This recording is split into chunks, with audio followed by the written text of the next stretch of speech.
Pozdrav svima, danas je ponedjeljak 30.11.2015. i prošlo je 6 tjedana na Roakotan tabletama, dakle ulazimo u 7. tjedan. Po čemu se razlikuje ovaj tjedan od prethodnih? Pa možda je malo više sušenja usnica i sušenja kože, ali osim toga je sve ok što se tiče psihičke strane, sve je odlično, tako da nastavljamo dalje. Približit ću se sad bliže. Dakle, ovo je ta lijeva strana lica, kao što možete vidjeti je standardno. Tu i tamo koja akna se pojavi, poput ove i ove, ali crvenilo je taj problem, a ovo je ono o čemu sam pričao.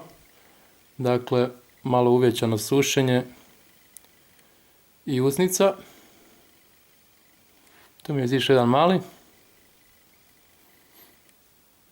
Desna strana lica je kao po običaju malo više crvena i oštećena. Čelo je ok.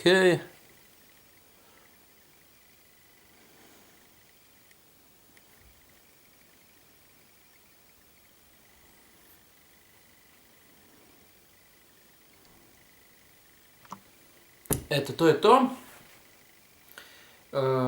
Kao što uvijek kažem, nastavljamo dalje. Da odzoomiram samo. Tako. Nastavljamo dalje i vidimo se za tjedan dana. Do tada pozdrav.